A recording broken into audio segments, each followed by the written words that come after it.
pasando en la sociedad Margarita Stolbizer. La verdad que me da una pena enorme, absolutamente enorme.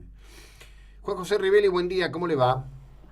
Buen día, ¿cómo anda usted? Todo bien, gracias a Dios. Bien, bien. Bueno, usted sabe que sigo consistentemente este juicio que se suele citar como AMIA 2, pero que tiene bajísimo nivel de cobertura. Y lo que quería preguntarle es su lectura ahora que comenzó el momento del pedido de las condenas, ¿no? Bueno, como dice usted, este juicio lleva más de 2 años y es cierto, ha tenido muy poca cobertura, pero bueno, por eso el día de ayer mucha gente se ha ido sorprendiendo al escuchar en las noticias de que la Fiscalía, los representantes del Ministerio Público, acusaban tan duramente al ex juez Galeano, al ex presidente Menem, a los ex fiscales Mullen y Barbacia, al ex jefe de la CIDE Anzorregui, al ex dirigente de la comunidad Veraja, de la comunidad judía Veraja y demás, y pedía condenas duras de cumplimiento efectivo, como era a Galeano, 13 años de prisión, a los ex fiscales 8 años a cada uno, a Menem 4 años, a Anzorregui 6 años y demás. Y esto ni más ni menos por los delitos graves que han cometido y principalmente por el desvío de la investigación que llevó a que nos mantuviera en prisión a policías que resultamos inocentes y luego fuimos absueltos, y por eso los delitos que se le imputan, entre otros, es la privación ilegal de la libertad mía, de Ibarra, de otros policías que hemos estado detenidos.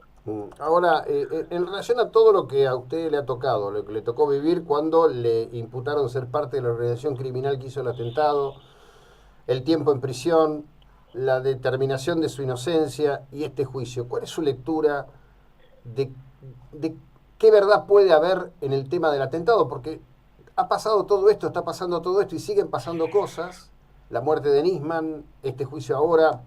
que ya no es de traición a la patria, pero que sigue siendo una carga densa sobre la expresidenta Cristina Fernández y un conjunto de funcionarios y dirigentes políticos. ¿Cuál es su lectura de por qué Argentina fue objeto de este ataque?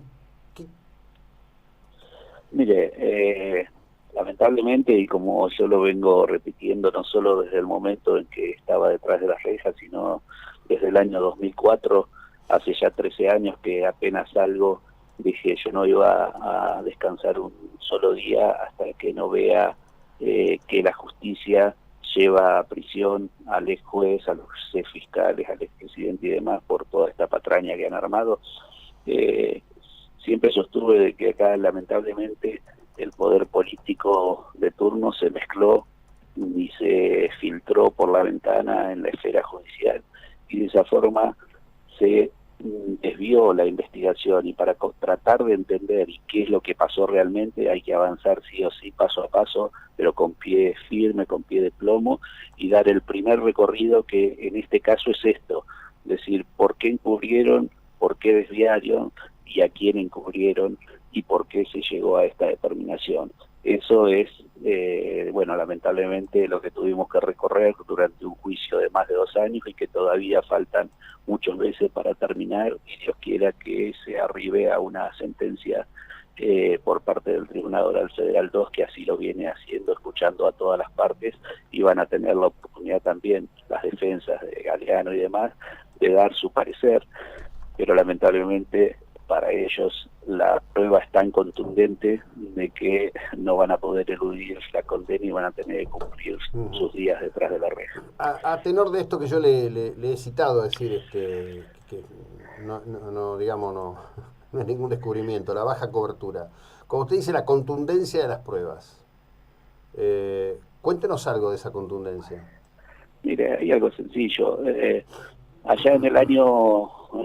1997, cuando salió a la luz un famoso video donde se lo veía negociando al ex juez Galeano con Yeldin, donde le ofrecían y donde concertaban ahí una entrega de dinero de $400.000 a cambio de una declaración falsa para acusar a la policía bonaerense, y de esa forma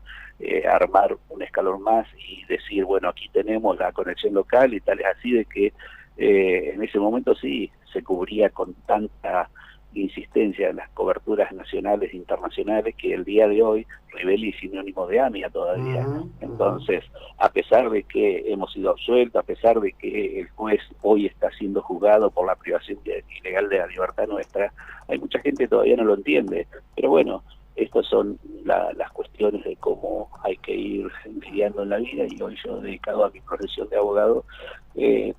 trato de hacer oídos sordos muchas veces a esa parte de la sociedad que todavía le cuesta entender cómo es posible de que hoy nosotros que estábamos imputados estamos sentados del lado de los querellantes acusando, y hoy el culpable y el imputado y el que va a ser condenado es el que era el juez, el expresidente y distintos dirigentes. Ahora, le pregunto, el tema de que se volcaran sobre usted y el grupo de funcionarios policiales que en aquel momento, de algún modo, eran parte de su equipo, de su grupo,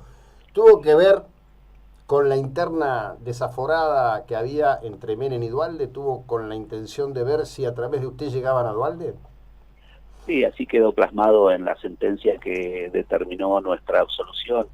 y allí se dijo de que los intereses oscuros de gobernantes inescrupulosos llevaron a que se arme esta patraña, y así el Estado argentino tuvo que reconocer la responsabilidad ante la Comisión Interamericana de Derechos Humanos en Washington, donde nosotros también tenemos el reclamo por el accionar ilegal de funcionarios del Estado argentino. Y en aquel momento, es cierto, cuando el ex gobernador Duhalde le hacía sombra al expresidente Menem y que pretendía ocupar el sillón presidencial, allí surge esta cuestión de que, como Duhalde hacía alarde de que tenía la mejor policía del mundo, el lugar por donde se eligió pegarle ha sido a través de la policía, y bueno, de un día para otro se le frustró la carrera presidencial. Usted era funcionario policial, perdóneme, le voy a pedir perdón a usted por el uso del término y de la audiencia. Usted era un poronga en el Gran Buenos Aires. Este, ¿Cómo pensaba usted en ese momento como jefe policial con una cuota de poder? ¿Y cómo piensa hoy como abogado después de haber pasado por la cárcel? Era algo sencillo. Yo en aquella época era un policía más, nada más que era un policía como tantos otros que tenía la férrea voluntad de combatir el delito y de trabajar a la par y de la mano de los jueces y fiscales de aquella época, principalmente de la provincia de Buenos Aires, y tal es así que nos han convocado en aquellos momentos para investigar los delitos más aberrantes o más atroces o más difíciles, como lo que eran en aquella época secuestros extorsivos, piratas del asfalto, bandas organizadas y demás. De todas formas, la situación en este caso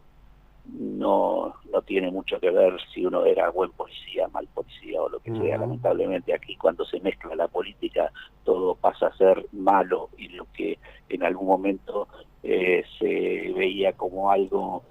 con éxito, que brillaba o lo que sea, automáticamente se lo tapaba, se lo tiraba debajo de la alfombra. Entonces, hoy en día, después de 21 años, esto ocurrió en el año 96,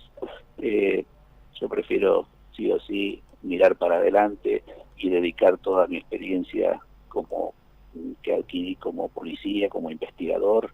que adquirí en la cárcel, para entender el día a día, cómo vive una persona privada de su libertad y por qué es tan importante que se garantice de que cualquier persona inocente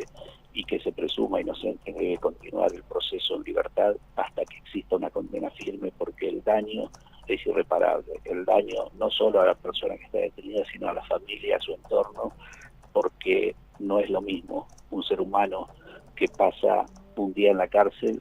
que aquel ser humano que puede llegar a afrontar un juicio en libertad, como lo están afrontando hoy con delitos gravísimos Galeano, los ex fiscales, el expresidente, Anzo Rey y demás. Y no es que yo me queje de que yo esté en libertad, por el contrario, cuando en su momento el fiscal Nisman pidió el procesamiento y las detenciones, nosotros también pedimos el procesamiento, pero dijimos de que no íbamos a ir contra nuestros principios, y si detrás de la reja nosotros reclamábamos que todo imputado tiene el derecho a estar y por seguir el proceso en libertad, no íbamos a cambiar por más que hoy seamos las víctimas. Así que nosotros adheríamos a que se mantengan en libertad para afrontar el proceso, y el día de mañana, cuando los condenen, comenzarán a cumplir desde el día 1 su condena en la cárcel. Bien, le cierro con esto. ¿2018 será el año de la sentencia? Sí, yo tengo fe que durante el 2018, posiblemente después de mitad de año, en el segundo semestre posiblemente, porque o sea, son varias las partes acusadoras, tal es así de que ahora terminó el Ministerio Público Fiscal. El 1 de febrero comienza la querella que representa al Estado argentino y que también viene sosteniendo estas acusaciones fuertísimas contra el ex juez y el expresidente y demás. Luego continuaba la querella que represento yo junto con el doctor Ubeira, que venimos representando al grupo de policías que estuvieron ilegalmente detenidos en la cárcel. Y después continúan las otras querellas que representan a familiares de víctimas del atentado, como es Memoria Activa, como es la querella de familiares, la otra querella que representa a Laura Gimber, la de AMI, Alaya, y recién luego de todo eso va a pasar el turno de las defensas, que son 13 imputados, así que son 13 defensas que van a tener que contestar las acusaciones. Queda un tránsito largo. Rivelli, gracias por todo, Felices fiestas, muy amable. Hasta No, luego. no, porque a disposición de ustedes, y que tengan buenas fiestas y buen 2018. Muy bien, el excomisario Juan José Rivelli, que fue uno de los falsamente encartados. Esto tiene